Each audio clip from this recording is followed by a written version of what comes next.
La charla con el invitado de hoy es lo más parecido a una conversación íntima de amigos, lo que ha hecho crecer mi ilusión, gratitud y admiración por la confianza generada con el señor Alex Rovira.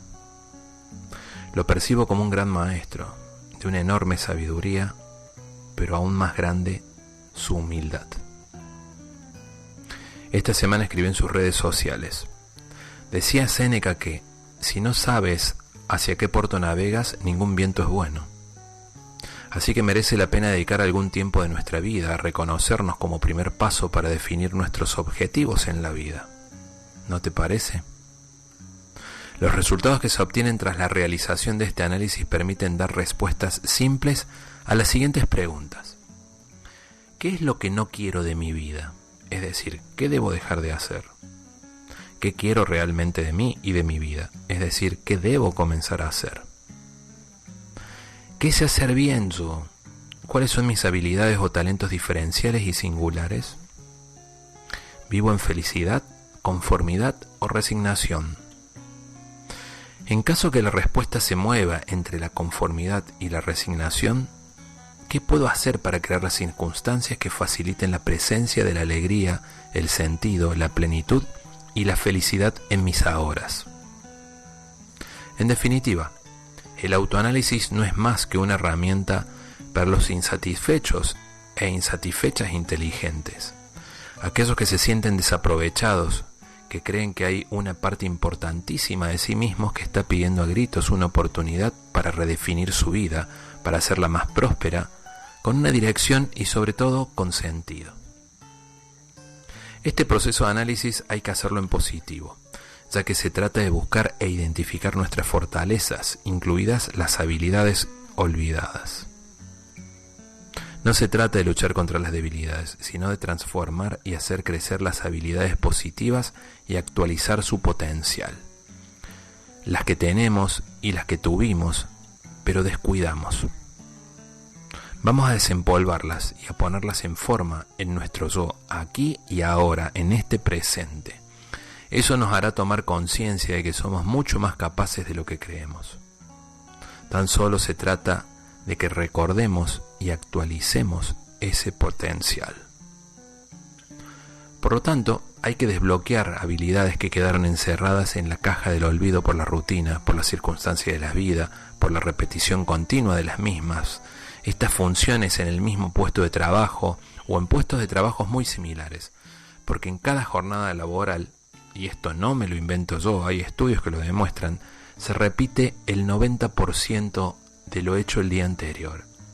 Y es difícil salir de este, llamémosle, círculo vicioso. Podemos llegar a pensar que solo sabemos hacer eso que lo cotidiano nos impone.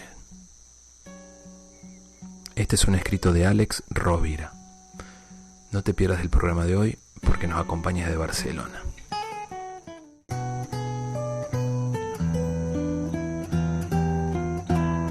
Le doy paso a nuestro programa de hoy y la bienvenida al señor Alex Rovira, escritor con más de 9 millones de libros vendidos en el mundo, algunos de ellos publicados en más de 50 idiomas, desde la ciudad de Barcelona, España. ¿Desde Barcelona, Alex, o desde Madrid? Barcelona. Nacido en Barcelona, nacido en el Mediterráneo. Uh-huh. En esta etapa que venimos pasando post-COVID, mucha gente hemos perdido gente querida, muchos han perdido trabajos, muchos se han divorciado y un montón de situaciones que se han ido dando. Se presentan los duelos. ¿Cómo podemos comenzar hablando de los duelos para de ahí saltar al amor? Bueno, lo que tiene en común el duelo y el amor es la aceptación. Al final, el amor es la consciencia de unidad en la dualidad y el duelo se culmina cuando hay una inmensa gratitud por lo vivido y una aceptación de lo que es. Y entonces, aunque la persona amada o el contexto amado o la situación amada ya no perviva entre nosotros, haya habido ese dolor, ese duelo, queda en nosotros la memoria, el recuerdo y la gratitud, el don, porque paradójicamente todo crecimiento espiritual va acompañado de un principio que, jugando con las palabras, es en toda desgracia hay una enorme posibilidad de revelación de la gracia, ¿no? Decía Rumi, el poeta, que es por la herida por donde entra la luz, y quizás también es por la herida por donde sale la luz. Y en la medida en que asumimos que la vida todo es finito, se instala quizás en nosotros una conciencia de valoración de lo que tenemos mientras lo tenemos, y a la vez de saber vivir probablemente consiste en saber despedir, porque finalmente la vida se culmina con la despedida de la propia vida, ¿no? Entonces, por supuesto que los duelos implican un dolor y una pérdida, pero la vida es ganancia y pérdida, la vida es sístole y diástole, la vida es movimiento constante, un latido constante, ¿no? Una inspiración y una expiración constante.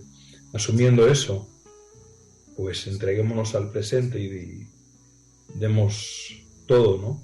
Uh-huh. A la gente a la que amamos, sabiendo que todo es efímero y que por lo tanto disfrutémoslo mientras está y agradezcámoslo cuando ya no está, y nutrámonos con la memoria y el recuerdo de lo bueno vivido. Uh-huh. Te vi en una conferencia, en una charla en donde hablas del amor. En realidad es una charla que está en YouTube, que de principio a fin, que son 6 minutos aproximadamente, no tiene desperdicio. Y la pregunta es, ¿qué es el amor? Bueno, si lo traducimos a algo concreto, ¿no? Porque esta es una pregunta creo que es una de las preguntas más importantes que un ser humano puede hacerse, ¿no? Si lo traducimos a algo concreto, el amor quizás se puede definir en una triple dimensión, una dimensión mental, en una dimensión de acción y en una dimensión de inspiración o emocional. Es decir, amar es cuidar. Quien ama, cuida. Y para saber si te están amando, pregúntate si te están cuidando. Y para saber si estás amando, pregúntate si estás cuidando. Amar es cuidar y el resto son palabras. Quien ama, cuida. Quien ama hace cosas, hace acciones coherentes con la proclama o la declaración de ese amor. O simplemente, si es una persona que es poco expresiva, te demostrará que te ama cuidándote.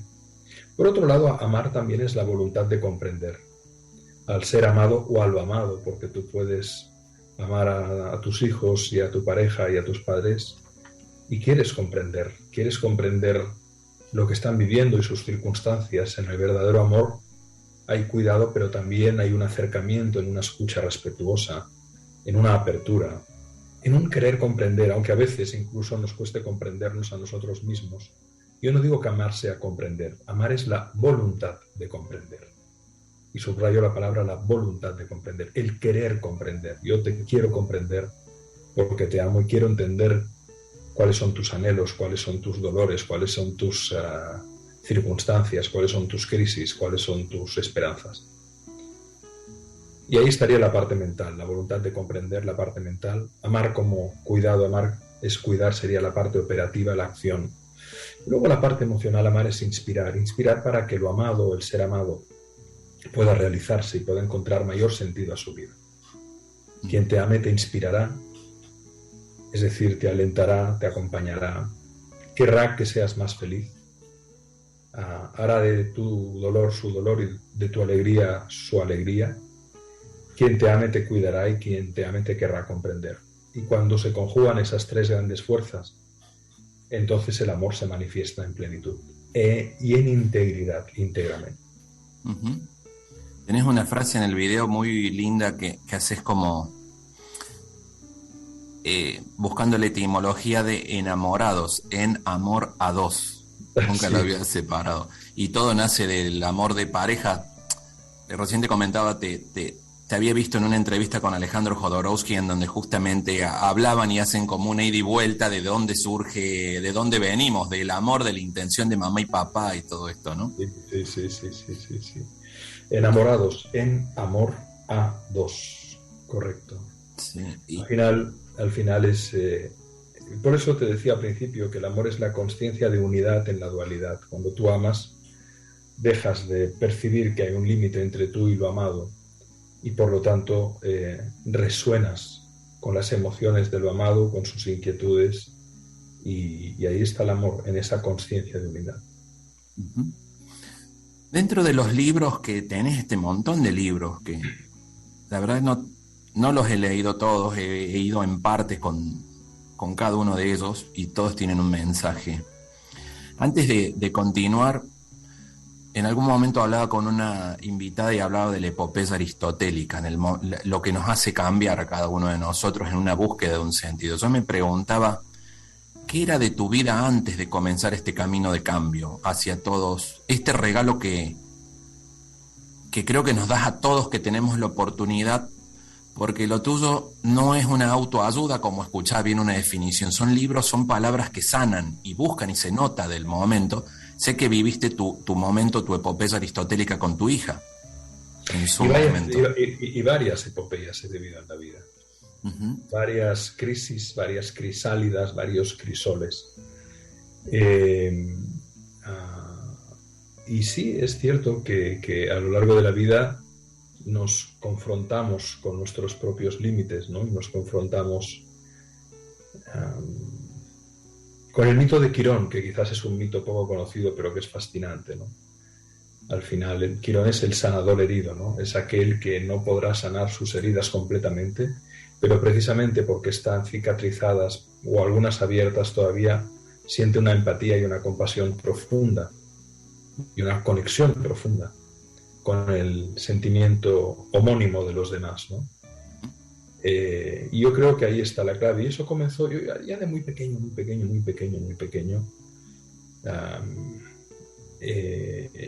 Ya con mi papá le hacía preguntas inquietantes, en el sentido de: papá, ¿quién soy? Me decía: tú eres Alex. Yo le decía: yo podría ser cualquier otro nombre, eso no soy lo que soy, eso es una etiqueta que me pusisteis al nacer. Entonces me ponía frente al espejo y me decía: ¿ves? Ese niño de casi 3 años eres tú. Y yo decía: no, ese cuerpo no soy yo. Yo quiero saber de dónde surge la pregunta: ¿quién soy?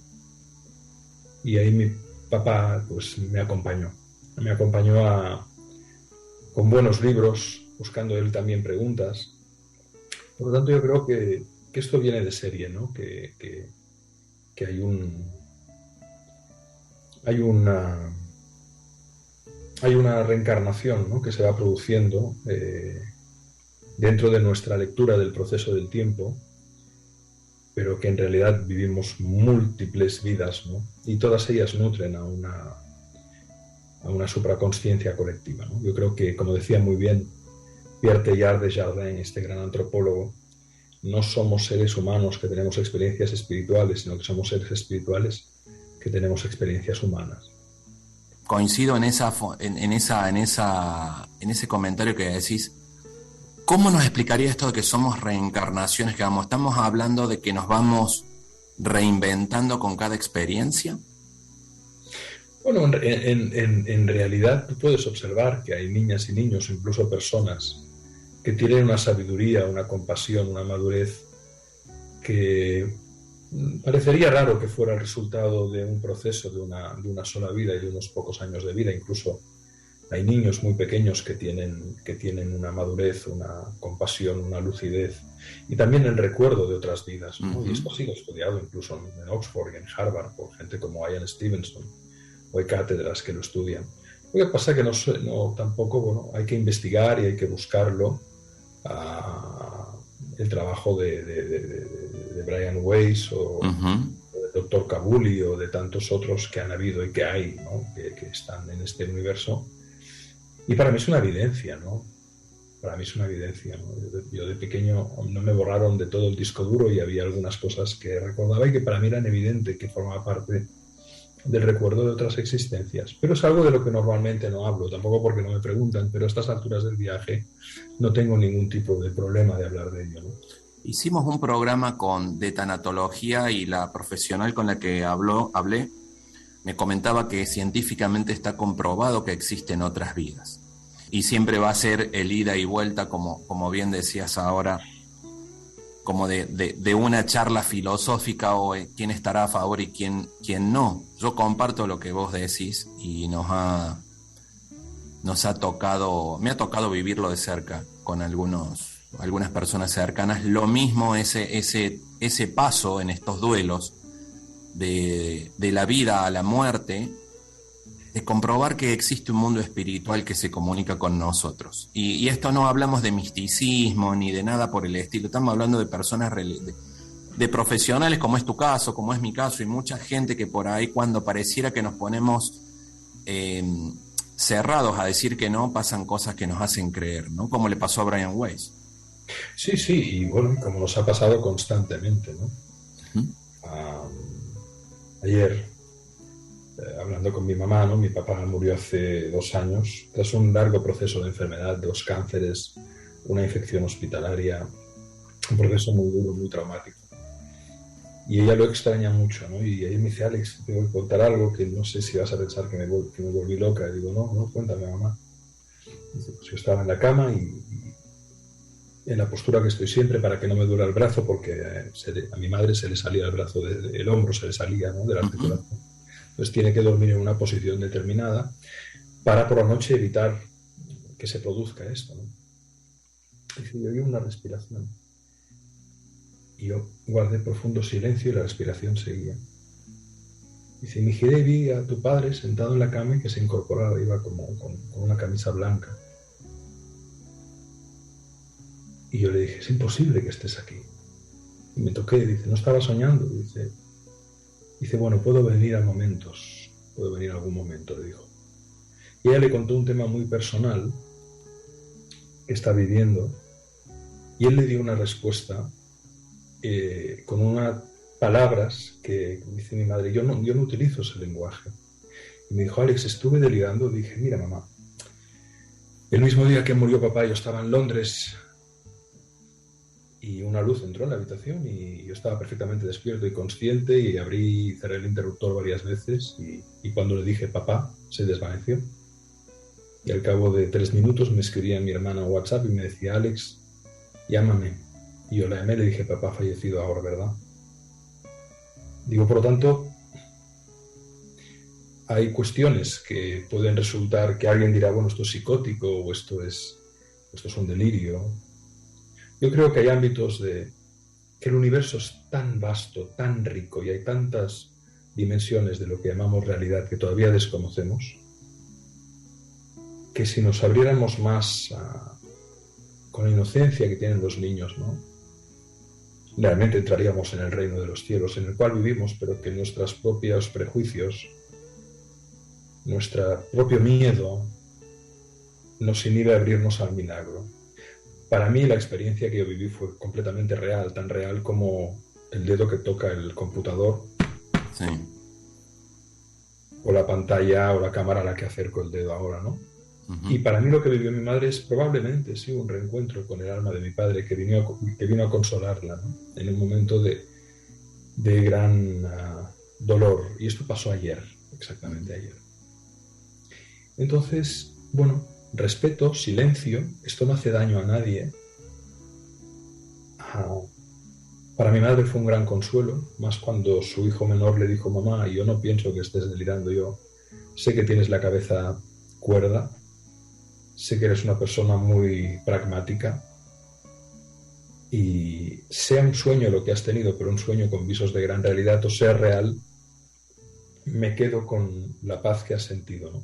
Por otro lado, estas experiencias que algunas personas relatan de haber visto a alguien fallecido, yo le dije, ¿qué aspecto tenía, papá? Me dijo, bueno, como si tuviera, él murió con 87. Me dijo, como si tuviera 60, 50, 60. Sí, sí. Tenía el pelo más oscuro. Digo, bueno, pues eso acostumbra a pasar, más o menos. Y vestido de blanco. Perdón que te interrumpa. La otra cosa común es vestidos de blanco. Sí, una camisa blanca, muy blanca, ¿no? Y muy sereno él, con mucha paz y mirándola con un gran amor. Ellos se amaban profundamente, ¿no? Mis padres fueron una pareja muy enamorada toda la vida. Se conocieron, mi papá tenía 20 años, mi mamá 15, ¿no? Entonces, bueno, hay ámbitos de lo real que la mente resuelve enigmas, pero solo el espíritu resuelve misterios, ¿no? Sí, sabes que te cuento con la confianza que lo que me acabas de comentar, mi papá murió cuando mi hijo tenía 3 años. No lo conocía a mi papá, mi hijo, porque mi padre vivía en Venezuela. Y hacía yo tiempo que no tenía contacto con él, por ahí nos escribíamos todo. La cuestión que falleció mi papá y previo a su muerte, unos días antes, mi hijo de 3 años me pedía hablar con su abuelo. Yo decía, ¿de dónde saca? Y llamé por teléfono a Venezuela para que se comunique y le dejó un mensaje. No pudo hablar con él, habló con uno de sus hijos. Y muy linda conversación, mi hijo quedó muy ilusionado. Fallece mi padre y como habrá pasado un mes o menos, empezaba él con 3 años a decir que veía a su abuelito Carlos, hasta que llegó un día en donde me llama mi esposa, la casa tiene 2 pisos, yo estaba abajo, me llama que suba, y cuando subo estaba mi hijo llorando. Y le digo el abuelito ya le dijo que ya no volvería. Oh, me leíste la mente. No, Me es que dice, es así. y estiraba los brazos, o sea, nos emocionamos todos porque él estiraba los brazos para la puerta y yo ahora decía, mi abuelito me dice que ya se va, no quiero que se vaya mi abuelito. O sea, son cosas que uno en familia, en el grupo, en el núcleo, hasta en algo muy privado, te quedas impactado de que qué está pasando, Mira, ¿no? no, Gustavo, en realidad, si tú te vas a cualquier cultura mucho más conectada con la naturaleza, ¿no? No me refiero en términos de panteísmo, ¿no? Sino eso que llaman lo que en la etiqueta de la vanidad, de la altanería, del narcisismo, de la arrogancia del hombre hiperracionalista occidental se llama culturas primitivas, ¿no? Uh-huh. Que tienen mucha más sabiduría, ¿no? De la fitoterapia, de el amor profundo a la tierra, una visión mucho más de unicidad. El propio Bert Hellinger, ¿no? Que desarrolló el concepto de constelaciones familiares, él lo observó en los propios rituales que veían las tribus de África, ¿no? Entonces el diálogo con las almas, ¿no? Con los desencarnados, forma parte de la tradición. Y es tan real para ellos como para nosotros tomarnos una manzana o bebernos un té. Entonces, bueno, aquí yo creo que estamos hablando tú y yo en amistad y en intimidad. No Sí. se trata de hacer proselitismo ni de convencer a nadie. No, tal cual. Cuando yo he contado esto y algún amigo o familiar me ha mirado escépticamente, le he dicho, mira, yo no bebo, bebo muy poco alcohol, brindo, pero no bebo, no fumo, soy una persona sana. Y lo que me pasó y lo que he vivido en muchas otras ocasiones a lo largo de mi vida ha tenido la textura de una realidad tan evidente como que ahora te estoy estrechando la mano, ¿no? Uh-huh. Entonces yo no pretendo convencerte. Según tu marco de referencia y según tus creencias, le digo a esa persona, eso no es posible. Para mí no es que sea posible o no, para mí es que ha sido. Hay una contradicción social dependiendo de la cultura de cada sitio. Porque yo te veo, sos un ejecutivo, iba a una de las temas es preguntarte una conferencia que te vi en una multinacional que das y que muchas veces hablamos de la imitación con acciones para que la gente se parezca a uno, yo hablo mucho de eso, y en la fe, en todo, ¿no?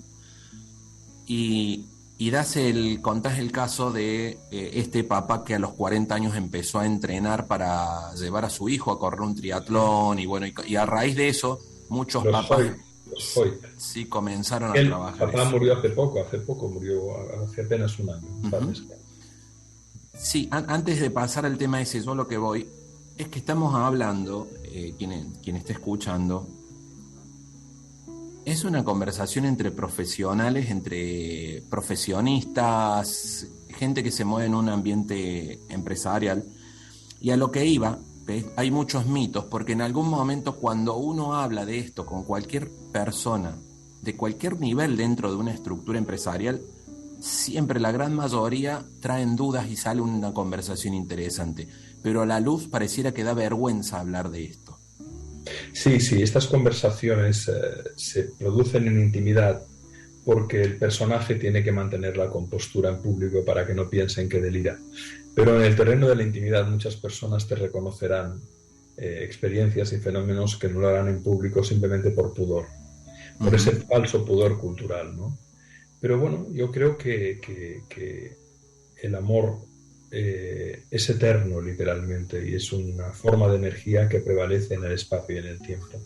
En realidad, nada se mueve en el universo por azar, todo forma parte de una unidad armónica perfecta, ¿no?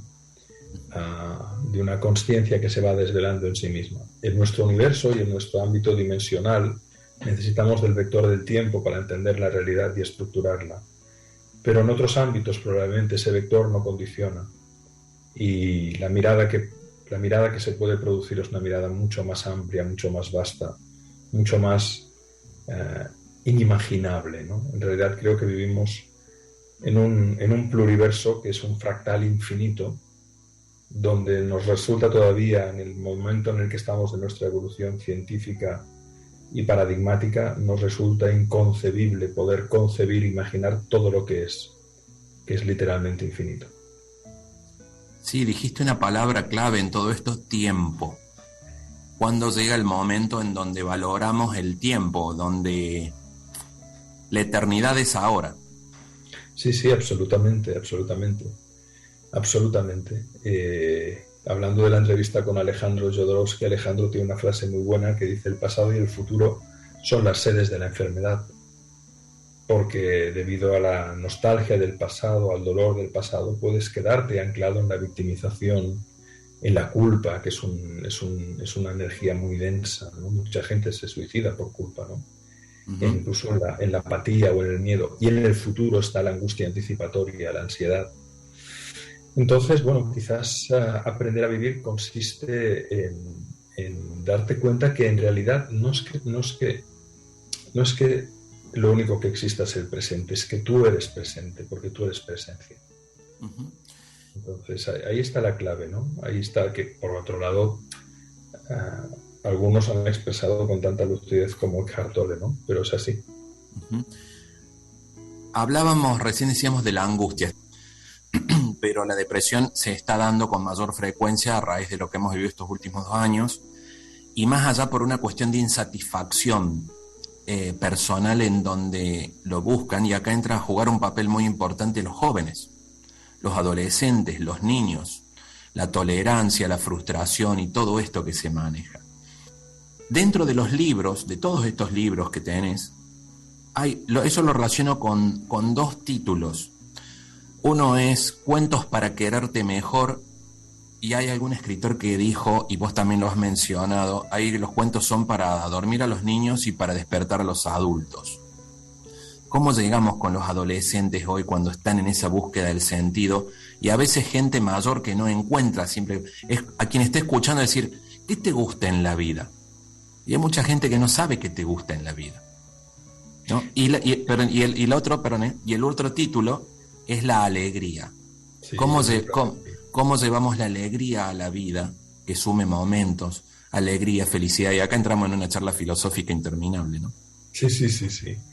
Entonces, bueno, al adolescente que no sabe encontrar un sentido vital, o al adulto que no sabe encontrar, lo primero es decir que a veces es lícito en la vida no encontrar un sentido. El sentido es una construcción subjetiva. El sentido es la narración que tú haces a lo vivido.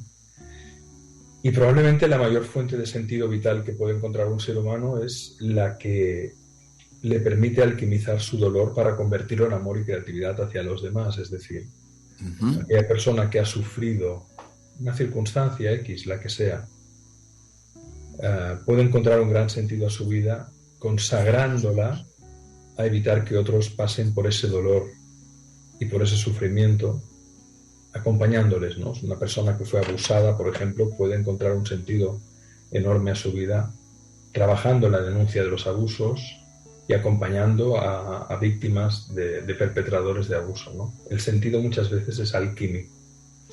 Por otro lado, un adolescente se crea previamente en la infancia y en los años previos a esa adolescencia. Entonces, si ahí no ha habido un diálogo, si ahí no ha habido un encuentro, si ahí no ha habido una intimidad con los padres, pues llegada la adolescencia, esa persona puede encontrarse ya no solo en la revolución hormonal que supone ese proceso, sino en un vacío existencial que también viene dado porque, por un lado, evidentemente tiene que definirse, tiene que separarse de sus padres, pero por otro lado, en el fondo, necesita saber que están ahí y que le aman incondicionalmente. Entonces, muchas veces los momentos de vacío existencial, y esto no lo digo yo, lo dice Viktor Frankl, ¿no? Probablemente el mejor existencialista contemporáneo, ¿no? Y su obra de referencia, El hombre en busca de sentido, ¿no? El sentido de la vida está en el amor a alguien o en el amor a algo, es decir, lo que da sentido a la vida, lo que hace que la vida merezca la pena ser vivida, valga la pena, vale la pena. La vida supondrá una pena, supondrá un dolor, pero de ese dolor podemos extraer un valor, vale la pena. Lo que hace que la vida valga la pena es el amor. Entonces es importante que nuestros hijos se sientan amados. A los niños hay que criarlos a besos. También hay que ponerles límites, pero sobre todo tienen que ver en nosotros. No prediques, tu hijo te está mirando. Sí, volvemos al ejemplo del señor que comenzó a hacer ejercicio con su papá, con su hijo, ¿no? Claro, seamos testigos, ¿no? Seamos testigos. Y ahí entonces voy al tema que proponí, que hablabas de mi libro Alegría, ¿no? Bueno, es que muchas veces, como decía esta mujer ganadora del premio Nobel, Pearl Bach, muchas veces nos perdemos las pequeñas alegrías buscando la gran felicidad. Y al final el muro de la felicidad, el hogar de la felicidad se construye con ladrillos de pequeñas alegrías. La gratitud por lo pequeño, el pequeño gesto, el pequeño beso, el pequeño abrazo, el abrir el grifo y tener agua, la salud que tenemos y de la cual no tomamos conciencia hasta que la perdemos, la buena gente que nos rodea, abrir los ojos al milagro, ¿no? Eso que te decía antes, ¿no? Ábrete al milagro, es lo que nos puede hacer vivir en un estado de gracia constante, en una revelación constante, en una epifanía constante, en un arrobamiento constante. Y no hace falta que pase nada especial, simplemente es tu mirada. Aunque nada cambie, si tú cambias, todo cambia. ¿Por qué los seres humanos tenemos que llegar al sufrimiento que realmente cada uno lo vive como sufrimiento? No me gusta esa palabra. Para comenzar a valorar todo esto. Porque precisamente es por contraste por donde somos capaces de ver la luz. Si tú estás expuesto a la luz constantemente, hasta que no hay sombra, no valoras su calor y su presencia y su revelación. Y es entonces que es ese proceso evolutivo por el cual sin Judas no habría Cristo, y sin invierno no se valora el verano, y sin noche no se valora el día, ¿no? Es precisamente en el extremo de la noche de cuando comienza el amanecer, ¿no? Y la vida funciona según este mismo principio. Es un mecanismo de contraste que hace que opere una revelación en la consciencia. La consciencia se va desvelando progresivamente a sí misma en ese contraste. Sin contraste no puedes ver las sombras, no puedes ver las dimensiones, no puedes ver la perspectiva, los matices. Luego, eso en sí mismo no es bueno ni es malo, es asumir que es precisamente gracias al contraste que podemos percibir la dualidad y aquello que nos hace bien y aquello que nos hace mal y aquello que ya no queremos y aquello que valoramos, etc. En esta búsqueda del sentido de la vida, viene a la mente, a mí me encanta también el libro El hombre en búsqueda del sentido de Viktor Frankl. Hay una parte en el libro en donde habla que observan los campos de Baviera, que están cuerpos desnutridos, y miran por la ventana y se da cuenta que nada le pueden robar porque es la libertad interior. Yo lo interpreto de esa forma, no recuerdo si lo dice así. Absolutamente. Él lo define como la última de las libertades humanas. Porque está mirando un atardecer que es incomparable. Entonces, a lo que voy a la pregunta, ¿vos crees que cuando todos tenemos un objetivo en la vida, todos tenemos una misión en la vida, que la misión para mí es dar al otro algo, dejar algo para este mundo mejor? Servir. Y cuando no nos damos cuenta, surgen estas oscuridades, por llamarlo de alguna forma, estos desafíos, estos momentos difíciles que nos hacen sacar nuestros talentos. Así es. De alguna manera, cuando sales de ti mismo, respetándote a ti mismo, pero dignificándote a ti mismo, pero cuando eres capaz de darte al mundo, de darte a la vida, Es ahí donde entonces puedes conectar profundamente con algo mucho más grande que el pequeño yo, ¿no? Que el pequeño ego. Que no lo critico, que es una función necesaria psíquica, es una función operativa, adaptativa, es un mecanismo, el ego es puro mecanismo de defensa, la idea del yo es puro mecanismo de adaptación y de defensa.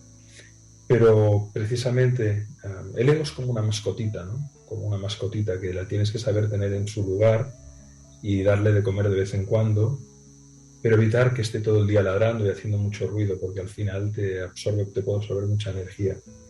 Y ese olvidarse de las pequeñas miserias, del pequeño yo, y darse al mundo y hacer algo que aporte valor, y tener la voluntad de comprender y de no estorbar, y de comportarse con amabilidad, con dulzura, con ternura, con buena disposición, con empatía, con compasión, hace no solo que la vida propia sea mucho más dulce, ¿no? Oscar Wilde decía que quizás si existe algún tipo de egoísmo inteligente, consiste en procurar que los demás estén muy bien para poder estar nosotros algo mejor. Si tuvieras que numerar tres o cinco libros tuyos para comenzar un camino en alguien que esté en esta búsqueda, ¿cuáles nos recomendarías? El primer libro que escribí, La Brújula Interior, que es un ensayo. El segundo, El Relato Breve, que ha sido el que más libros ha vendido, está traducido casi a 50 idiomas, La Buena Suerte. La Brújula Interior en primer lugar, La Buena Suerte en segundo lugar. En tercer lugar, La Buena Vida. En cuarto lugar, seguramente elegiría Alegría. Y en quinto lugar, seguramente elegiría Cuentos para quererte mejor. La Brújula Interior, pero hay otros, también te diría Los 7 Poderes, El Laberinto de la Felicidad, Las Palabras que Curan. Pero sí, La Brújula Interior, La Buena Suerte. ¿Cuál es el mensaje de La Brújula Interior, perdón? Bueno, es un ensayo donde básicamente le invito al lector a que se dé cuenta de que es ella misma o él mismo el que puede tomar las riendas de su propia existencia y escuchar a su corazón, que es su brújula interior, ¿no? Y que al ser leal a ese corazón, a ese sentir, la vida le desvelará con mucha más fuerza su camino para que pueda ser más quien está llamado a ser y a entregar al mundo mayor bondad, mayor utilidad, mayor belleza. El otro día pusiste un post en Instagram, creo que te comenté, porque me acordé de Tiger Woods, que decía que un periodista le dijo que cómo había tenido tanta suerte para hacer un águila, creo. Sí, un hole in one. Y él dijo hoy que sí, mientras más entreno, más suerte tengo. Sí. ¿Cuál es el mensaje de la buena suerte? Bueno, la buena suerte, al final, una cosa es la suerte, es el azar, que no depende de ti y que te puede bendecir o maldecir en un golpe de lotería o en un accidente, depende. La suerte a secas es el azar, puede ser bueno o malo, pero la buena suerte se puede trabajar y la puedes conquistar convirtiéndote en una persona de valores. Cuando tú integras muchos valores, el coraje, la responsabilidad, el propósito, la humildad, la gratitud, y los incorporas como hábitos en tu vida, entonces devienen virtudes integradas en ti. Y al final una persona, claro, si te digo, ¿con quién quieres estar? ¿Con alguien cobarde o con alguien con coraje? Dios, con coraje. ¿Con alguien generoso o con alguien miserable? Con alguien generoso. ¿Con alguien lúcido o con alguien centrado en sí mismo, ¿no? Muy ensimismado? Con alguien lúcido. ¿Con alguien amable o con alguien desagradable? Con alguien amable. Por lo tanto, evidentemente, cuando tú estás con un ser humano que está polarizado hacia el amor, hacia la generosidad, hacia la determinación, hacia la humildad, hacia la gratitud, entonces es fácil que te sientas afortunado. Y eso es el origen verdadero de la buena suerte, que tú puedes ser la causa de tu buena suerte. Cada mensaje llega en el momento indicado. Aunque sea una persona que le llegue el mensaje y que le haga destacar la vida, o sea, le haga zamarrear la vida, con eso ya nos damos por servido, al menos en mi caso, y estoy seguro que el tuyo también. Dentro de todo este montón de material y talleres que das en tus páginas, todos, si tenés que darle un mensaje a un joven, adulto, alguien que te escucha, ¿no? En donde piensa que ya no cree más en nada. ¿Cuál es tu mensaje de todas estas enseñanzas? Porque transmitís mucha paz. Yo no pretendería convencerle de nada. No pretendo hacer proselitismo de ninguna creencia. Como decía Bertrand Russell, no moriría por ninguna idea, pues podría estar equivocado. Simplemente le diría, si estás cansado, descansa. Si quieres llorar, llora. Si tienes dudas, obsérvalas. Si quieres cambiar de vida, hazlo y asume el precio. Si quieres expresar tu malestar a alguien porque todavía no lo has hecho, hazlo, pero hazlo respetuosamente. Tú puedes expresar perfectamente lo que quieres transmitir sin tener que herir a otro. Y si el otro se hiere, ya es cuestión suya. Tú trasládale tu verdad. Es decir, expresa aquello que probablemente no has expresado, porque tu cuerpo está diciendo con un síntoma lo que tu alma no ha expresado en la palabra. Alex, ¿dónde están estás dando talleres, cursos, conferencias en forma permanente? ¿Dónde te busca la gente? Tus libros están uno se mete al Google Play de libros, al Apple Store, en todos lados se encuentran los libros de Alex. Sin embargo, si alguien se quiere contactar contigo y tomar alguno de tus talleres, cursos, ¿cómo te encuentra? Muy fácil, mira, es tanto en mi página web, alexrovira.com, con V, alexrovira.com, o en la página web de mi Escuela Humanista Digital, donde están todos los cursos y serán muy cariñosamente atendidos por mi equipo, que son personas maravillosas. Es Alex Rovira Escuela, alexroviraescuela.com. También te agradezco la referencia pues a Instagram. Si buscan Alex Rovira en Instagram, en Facebook, en Twitter, en LinkedIn, en Pinterest, pues ahí tenemos cada semana constantemente voy compartiendo reflexiones, compartiendo vídeos, ejercicios, esquemas de herramientas que considero que pueden ayudarte a crecer en el ámbito personal y profesional, en todos los frentes, ¿no? Así que hay mucho material gratuito, muchísimo material gratuito, y para aquellos que quieran una formación con un acompañamiento mío en directo, online, con una interacción, con pertenecer a una comunidad de mujeres y hombres, porque ya tengo más de 10.000 alumnos que se entienden muy bien, que han hecho amistades, que han hecho proyectos, que han hecho pareja, porque comparten valores, comparten una mirada, pues ahí nos podemos encontrar y aprender en un proceso de tu vida pues algunas de las herramientas que considero que es útil compartir. Así que en alexrovira.com o en alexroviraescuela.com nos podemos ver. Alex, te quiero dar las gracias. Ha sido un placer conocerte y conversar contigo, y será un placer, si quieres, que retomemos otra conversación para ver cómo evoluciona la vida y seguir hablando desde otra perspectiva. Vos te comentaba la ilusión que me dio hablar con vos, te doy gracias y seguimos en contacto. Te mando un abrazo de luz, dice un amigo mío, un abrazo del alma. ¿Estamos? Y te felicito y gracias eternas.